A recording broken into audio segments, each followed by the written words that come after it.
Təsəvvür edin ki, bir xalq var və 10 illiklər boyunca azadlıq istəyir.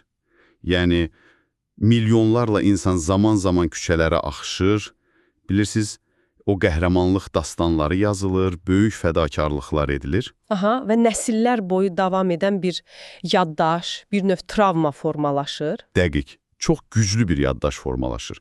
Amma bugün masamızda olan, yəni sizin üçün hazırladığımız bu dərin təhlildə müzakirə edəcəyimiz sənəd bizə tamamilə əks bir şey deyir.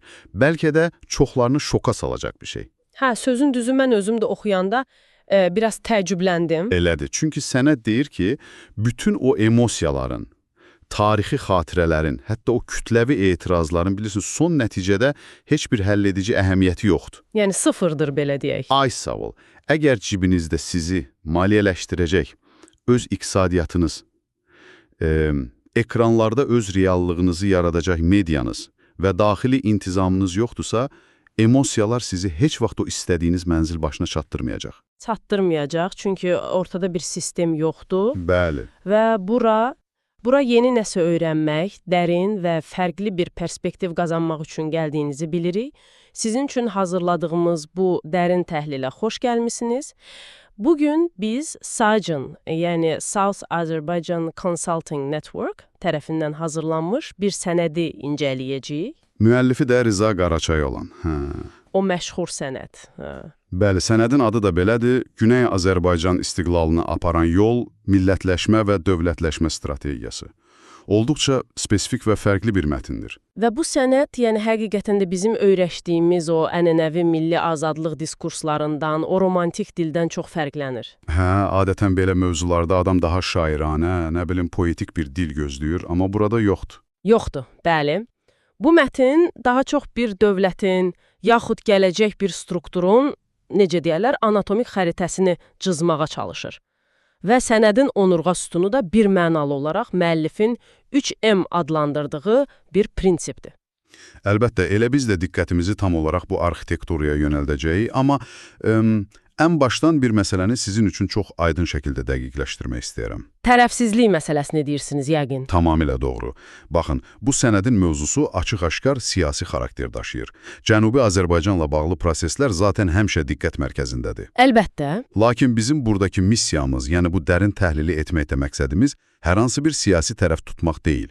Biz bu ideyaların lehinə və ya əleyhinə hər hansı bir mövqe bildirmirik. Sadəcə masaya qoyub analiz edirik. Aysold, məqsədimiz ancaq və ancaq təqdim olunan bu mətndəki siyasi və sosioloji strategiyanı anlamaqdır. Onun arxasında dayanan məntiqi, o niyə və necə suallarını qərəzsiz şəkildə dekonstruksiya etməkdir. Mən də tamamilə razıyam. Bizim işimiz bugün mətni oxuyub, bu strategiya əslində hansı mexanizmləri təklif edir və niyə məhz bunları seçib sualına cavab tapmaqdır. Müəllifin o qurduğu məntiq zəncirini addım-addım izləyəcəyik. O zaman gəlin elə məni bu sənəddə ən çox düşünməyə vadar edən o təməl fəlsəfədən başlayaq. Yəni o hisslərin və sistemli strategiyanın toqquşmasından. Evin memarlıq planı məsələsi, hə? Hə, elə bir şey. Mən mənbəni oxuyanda bunu, bilirsiniz, daha çox müasir bir şeyə, Silikon vadisindəki startup ekosisteminə bənzətdim. Yəni o emosiyalar, tarixi haqsızlıqlara qarşı qəzəb, küçələrə çıxmaq istəyi, bütün bunlar sadəcə bir pitch deckdir. Yəni investorlara göstərilən o ilkin ideya təqdimatı. Bəli, çox gözəl hekayən ola bilər, adamların ürəyinə toxuna bilərsən, amma investor, yəni bizim misalımızda tarix, sadəcə emosional hekayəyə pul yatırmır. Aha, o səndən konkret biznes modeli tələb edir. Dəqiq. Tarix səndən soruşur ki, icra planın nədir? Komandan kimdir, modelin necə işləyir və Rıza Qaraçayın burada qurduğu məntiq də elə budur ki, kütləvi hisslər sadəcə xam maldır. Lakin onları məhsula çevirəcək bir fabrik yoxdursa... Ay sağ ol, yəni o sistemli strategiya yoxdursa, o xam mal sadəcə çürüyüb gedəcək. Çox dəqiq və yerində bir bənzətmədir əslində, çünki mənbə milli hərəkatların tarixini təhlil edərək çox sərt bir reallığı ortaya qoyur. Yəni deyir ki, sırf tarixi ədalətsizlikdən əziyyət çəkdiyi üçün avtomatik olaraq azadlığa qovuşan heç bir xalq yoxdur. Maraqlıdır. Yəni zərər çəkmiş olmaq kifayət etmir. Qətiyyən. Sənəd irəli sürür ki, milli azadlıq yalnız təşkilatlanmış xalqlar üçün mümkündür. Yəni o sizin dediyiniz biznes modelini qura bilmiş, iqtisadi və informasiya gücünə sahib xalqlar. Söhbət sadəcə mövcud vəziyyətə etiraz etməkdən getmir. Etiraz bir növ dağıdıcıdır. Amma mətndəki o millətləşmə və dövlətləşmə anlayışı qurucudur. Məhz belədir. Siz köhnə sistemi yıxmaq istəyirsinizsə, dərhal onun yerinə qoyacağınız yeni və işlək bir sisteminiz olmalıdır. Yoxsa altında qalarsınız. Və müəllif bu yeni sistemin arxitekturasını o 3M prinsipi ilə rəsmiləşdirir. Bax, gəldik çıxdıq o əsas məsələyə. Bu 3M prinsipi sənədin ən kritik hissəsidir. Gəlin onu hissələrə ayıraq. Birinci M, money, yəni pul, iqtisadi güc. Strategiya deyir ki, bu original şərtdir, təməldir. Hər şeyin başladığı yer. Amma mən burada müəllifin fikri ilə bağlı biraz skeptik yanaşmaq istəyirəm açığı. Yəni, milli hərəkatı o boyda azadlıq mübarizəsini bu qədər dərin bir şəkildə pula, maliyyəyə bağlamaq biraz soyuq, hətta elitist səslənmirmi? Yəni romantikanı öldürür deyirsiniz. Hə də, biz həmişə öyrəşmişik ki, azadlıq kasıb lakin qürurlu xalqların inancı ilə, qanı ilə qazanılır. Əgər hər şeyi iqtisadi gücə bağlasaq, bu hərəkatın yalnız zənginlərin, o elit sahibkarların əlində cəmləşməsinə gətirib çıxarmırmı? Sənəd doğrudanmı deyir ki, mənəviyyat boş şeydir, əsas puldur? Sizin bu skeptisizminiz əslində tamamilə anlaşılandı. Və yəqin ki, bizi dinləyən, bu mənbəni oxuyan bir çox insanda da ilk olaraq bu sual yaranır. Lakin sənədin dərinliyinə endikdə görürük ki, müəllif əslində elitizmi təbliğ etmir. Bəs nəyi təbliğ edir? Aha, sırf suverenlik mexanizmini izah edir. Baxın, məsələnin kökü budur. Sənəd heç bir halda mənəvi inancı inkar etmir, amma çox praqmatik, çox sərt bir sosioloji qanunu xatırladır. Siyasi müstəqillik heç vaxt iqtisadi asılılıq üzərində qurula bilməz. Aha, yəni deyir ki, səni kim yedizdirirsə, musiqini də o sifariş edir. Tam olaraq. Baxın, təsəvvür edin ki, bir hərəkat var, minlərlə gənci var, çox inanclıdırlar, amma onların fəaliyyətini dəstəkləyəcək, broşurlarını çap edəcək, həbs olunanda hüquqşünaslarını tutacaq qətikləri də yoxdur. Xaricdə ofis açıb lobbiçilik etməkdən heç danışmıram hələ. Təbii. Bəs bu zaman nə baş verir? Mənbə xəbərdarlıq edir ki, belə zəif strukturlar qaçılmaz olaraq kənar dövlətlərin, xarici kəşfiyyatların proksisinə çevrilirlər. Yəni maşinasına. Bəli. Kənar bir dövlət sənə pul verir, sən də avtomatik olaraq onun siyasi gündəmini icra etməyə başlayırsan. Buna görə də sənəd money deyərkən hansısa fərdin varlanmasından yox, milli kapitalın formalaşdırılmasından danışır. Başa düşdüm. Amma bəs bu proses praktikada necə işləməlidir? Çünki, bilirsiniz, milli kapital formalaşdırmaq dildə çox böyük və qəşəng səslənir. Sənəd bunun mexanizmini konkret olaraq necə qurur? Bax, məhz burada müəllif çox konkret detallara varır. O, xüsusilə diaspora sərmayələri anlayışını önə çəkir. Mexanizm belə işləyir. Xaricdə yaşayan, müəyyən imkanlara malik diaspor nümayəndələri sadəcə uzaqdan şüar səsləndirməməli, konkret milli fondlar yaratmalıdırlar. Aha, yəni işin içinə pul qoymalıdır. Bu fondlar nə edir bəs? Bu fondlar gənclərə təhsil təqaüdləri verir. Onların o dediyimiz iqtisadi asılılığını azaldır. Milli sahibkar şəbəkələri qurur və ən əsası digər 2M-i maliyyələşdirir. Yəni o medianı və militirini. Ay sağ ol. Yəni Avropada yaşayan bir şəxs sadəcə vətəndəki qohumuna cib xərcliyi göndərmir. O, bir instituta sərmayə qoyur ki, bu institut gələcək dövlətin bürokratlarını, hüquqşünaslarını yetişdirsin. Yəni bu sadəcə hansısa hesaba pul toplamaq deyil, bu gələcək dövlətin iqtisadi modelini indidən deyərlər, virtual şəkildə qurmaqdır. Dəqiq belədir. Maraqlıdır. Yəni biz yenə o startup analogiyamıza qayıtsaq, diaspora burada bir növ angel investor, mələk investor rolunda çıxış edir və sadəcə küçə etirazlarına yox, struktura pul yatırır ki, iş davamlı olsun. Çünki struktur həmişə emosiyadan daha uzun ömürlüdür. Yaxşı, tutaq ki, o pulu tapdıq, venture capital topladıq, iqtisadi müstəqilliyimizi qurduq, kənar qüvvələrdən asıllığımız da yoxdur, lakin ortada bir məhsul yoxdursa, yəni o şirkətin daxilindəki insanlar fərqli dillərdə danışırsa, başqa-başqa reallıqlara inanırsa, o struktur içərdən çökəcək onsuz da. Siyasi müstəvidə bu parçalanmanın qarşısını nə alır bəs? Bax, elə buna görə də cəmiyyəti eyni tezlikdə tutacaq bir mexanizm lazımdır. Və bu da bizi sənətdəki ikinci emə gətirib çıxarır, media. Amma mən yenə o rola girib biraz şübhəci yanaşacağam. Müəllif medianı sənətdə az qala bir müdafiə qalxanı, millətin beyni kimi təsvir edir. Aha, bəli, elədir. Amma axı, bilirsiniz indiki alqoritm dövründə yaşayırıq. Hər kəsin öz o kiçik əks-səda otağında, echo chamber'da yaşadığı, nə bilim TikTok və Instagram videoların tüğyan etdiyi bir vaxtda milli media necə belə güclü bir qalxan ola bilər ki? Yəni, media tək başına bir xalqı necə qoruya bilər? Sualınızın kökündəki o alqoritm və qısa videolar məsələsi həqiqətən də çox aktualdır. Amma mənbənin mediaya baxış bucağı biraz fərqlidir. Sənət medianı sadəcə bir xəbər mənbəyi, aqreqator və ya nəsə bir PR aləti kimi görmür. Bəs nə kimi görür? Müəllif xüsusilə vurğulayır ki, Cənubi Azərbaycan kimi nümunələrdə, yəni illərlə informasiya blokadasında olan, davamlı assimilyasiya siyasətinə məruz qalan cəmiyyətlərdə media bir növ reallıq mühəndisliyi vasitəsidir. Reallıq mühəndisliyi. Biraz açaq bunu, niyə belə adlandırır? Çünki belə sistemlərdə hakim güc daim sənin xalqının tarixini, dilini, kimliyini kiçildir, onu saxtalaşdırır və insanlarda bir növ öyrənilmiş acizlik yaradır. Deyir ki, sən kimsən ki, sənin heç nəyin yoxdur. Aha, daim səni aşağılayır ki, sən özünə inanmayasan. Ay sağ ol. Belə bir vəziyyətdə sənədin media dediyi şey əslində sadəcə xəbər vermir. O, ortaq yaddaşın və ortaq məqsədin bərpa mərkəzi kimi işləyir. Bir növ psixoloji müdafiə xətti kimi. Yəni, sən öz hekayəni danışmasan, başqası sənin yerinə o hekayəni sənin əleyhinə yazacaq və sən də ona inanacaqsan. Dəqiq, çox gözəl ifadə etdiniz.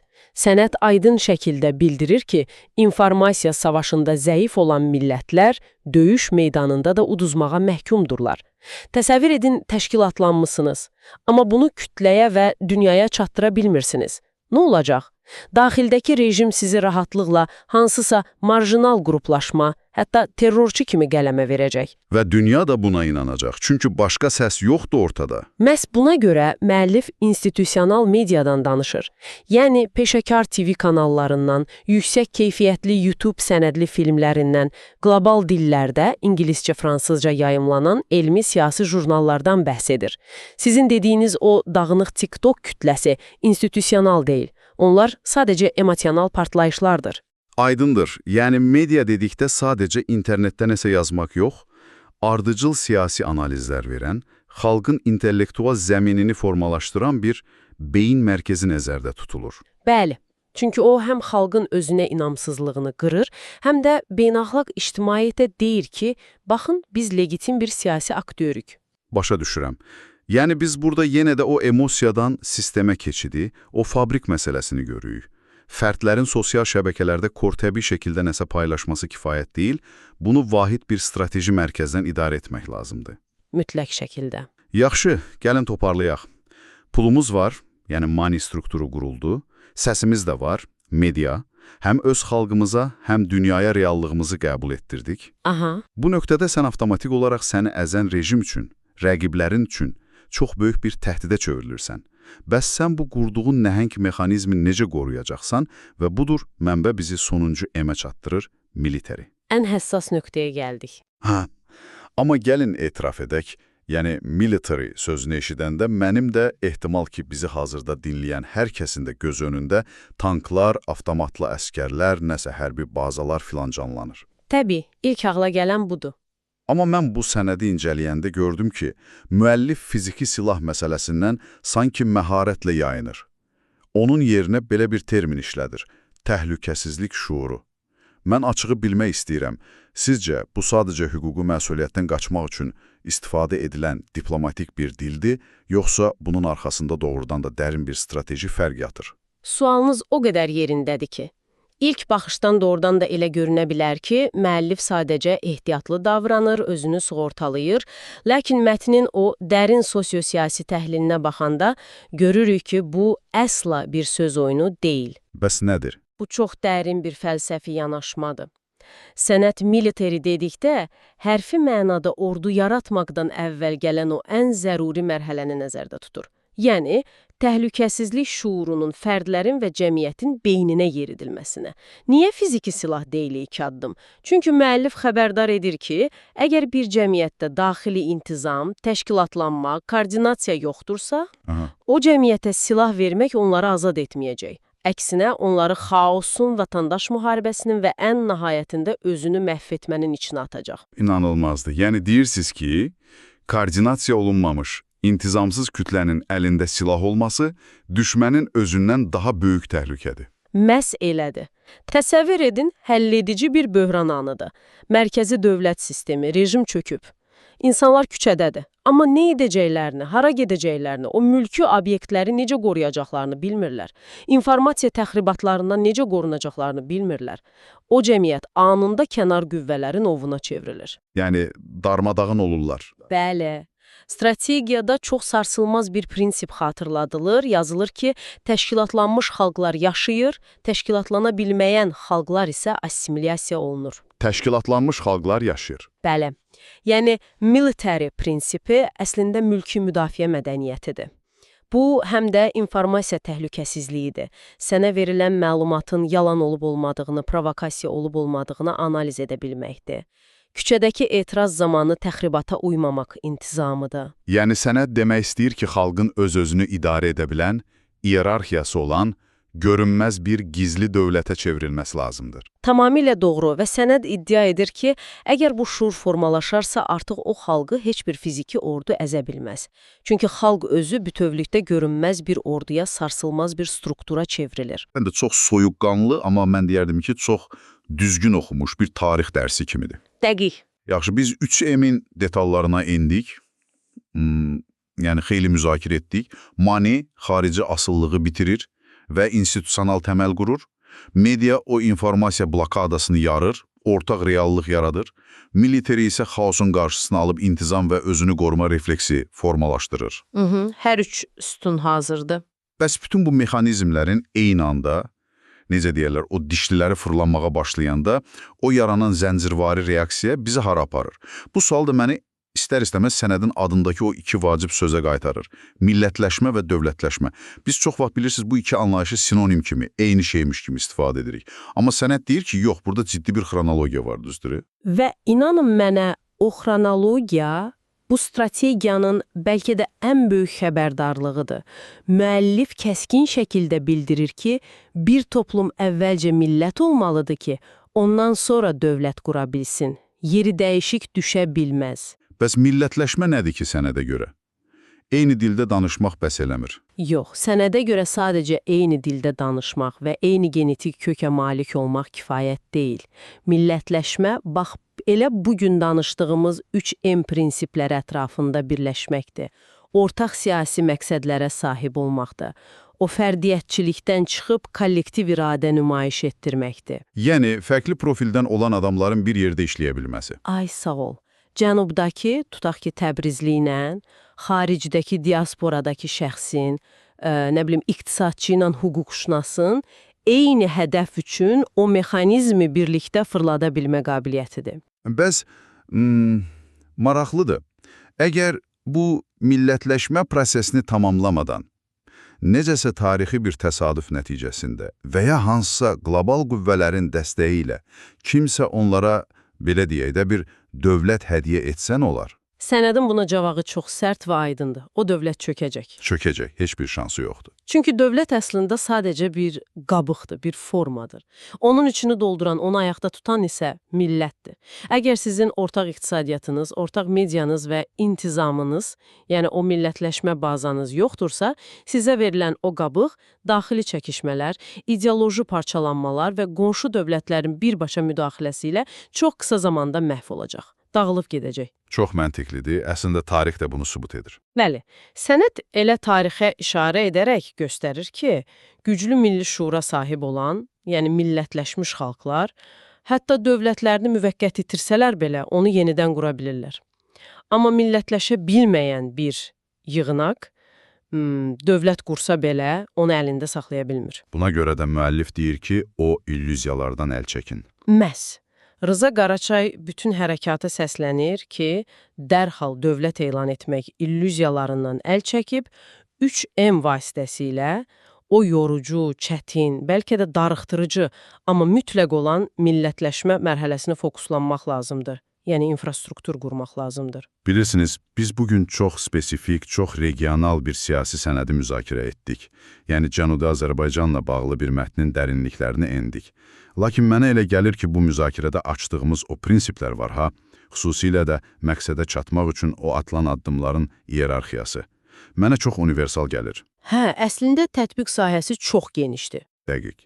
Bizi dinləyən hər kəs, yəni siz istər bir biznesmen olun, İstər hansısa icma rəhbəri, istərsə də sadəcə öz karyerasını planlaşdıran gənc bir mütəxəssis olun, bu məntiqdən faydalana bilərsiniz. Sən sadəcə nəsə istəyə bilməzsən. İstəyini qorumaq üçün maliyyə resursun olmalıdır. Yəni o mani sütunu. Bəli, səni doğru təmsil edən hekayən, media sütunun olmalıdır və krizislərdə, ən çətin anlarda səni ayaqda tutacaq daxili intizamın, yəni o military refleksin olmalıdır. Emosiyalar sənə enerjini verir, düzdür. Lakin yalnız sistem və strategiya sənə yekun nəticəni gətirir. Yekunlaşdırmaq üçün çox doğru bir nöqtədə aslında. Bu strategiya, belə deyək də, realizmin romantizm üzərindəki qələbəsini tələb edir. İstiqlal, yaxud hər hansı bir böyük hədəf uğrunda mübarizə bir tamaşa deyil, səhnə deyil. Bu, konkret bir mühəndislik layihəsidir. Aha. Və bugün incələdiyimiz bu Saatçeyin sənədi də bunu çox gözəl nümayiş etdirir. Əgər sən bu 3 təməl üstunu qura bilməzsən, tarixin yalnız qurbanı və ya ən yaxşı halda aləti olacaqsan. Amma öz taleyinin memarı olmaq üçünsə strategiyanı işləməlidir, başqa yolu yoxdur. Möhtəşəm izahlar idi doğrudan da. Detalları və fəlsəfəni bu qədər aydın, bu qədər məntiqli şəkildə açdığınız üçün çox təşəkkür edirəm sizə. Mən təşəkkür edirəm, çox maraqlı müzakirə oldu. Və beləliklə sizi dinləyən əziz auditoriyamız, bugünlük dərin təhlilimizin də sonuna gəlirik. Lakin bilirsiniz, hər zaman olduğu kimi sizi sadəcə bu xülasələrlə, quru məlumatlarla tərk etmək istəmirəm. Bugün danışdıqlarımızdan yola çıxaraq, sənətdə bəlkə də birbaşa yazılmayan, amma müzakirə vaxtı mənim beynimdə yaranan və sizin də üzərində düşünməyinizi istədiyim çox provokativ bir sual var. Maraqlıdır, nə sualdır o? Baxın, biz bugün dövlətləşmədən, o institusional mediadan və xüsusilə də diaspora sərmayələrindən, yəni sərhədləri aşan bir maliyyə ekosistemindən danışdıq. Gəlin bir anlıq tamamən fərqli, biraz futuristik düşünək. Aha. Sizcə, coğrafi sərhədlərin getdikcə silindiyi, kriptovalutaların, blockchain texnologiyalarının və süni intellektin dünyanı idarə etməyə başladığı bu rəqəmsal dövrdə, bəlkə də gələcəkdə bir xalqın fiziki bir dövlət qurmazdan çox-çox əvvəl, qlobal olaraq tam funksional, öz müstəqil iqtisadiyyatı, o sarsılmaz rəqəmsal mediası və hətta blockchain üzərindən vətəndaşlıq sistemi olan bir rəqəmsal dövlət, bir növ cloud nation, yəni bulud milləti qurması mümkündür. Bu doğrudan da fərqli bir bucaqdır. Elə deyilmi? Bəlkə də müəllifin vurğuladığı o millətləşmə prosesi və o mühüm 3M arxitekturası gələcəkdə hansısa torpaq parçası üzərində deyil, tamamilə bulud texnologiyalarında, coğrafiyasız və azad şəkildə başlayacaq. Yəni o baza rəqəmsal dünyada qurulacaq ilk öncə. Tam olaraq. Kim bilir, bəlkə də gələcəyin istiqlal savaşları coğrafiyada yox, elə məhz kodlarda qazanılacaq. Biz də bu sualı sizin öhdənizə, düşüncənizə buraxırıq. Sizə vaxt ayırıb, bu çətin, münəkkəb amma bu o qədər də fərqli düşüncələrə qapı açan materialı bizimlə birlikdə araşdırdığımız üçün böyük təşəkkür edirik. Çox sağ olun dinlədiyiniz üçün. Ümid edirəm ki, bugün buradan yeni bir perspektivlə ayrılırsınız. Gələcəkdə yenə belə fərqli və dərin materialların təhlilində görüşmək ümidi ilə. Sağ olun və həmişə öyrənməyə, fərqli prizmalardan baxmağa davam edin.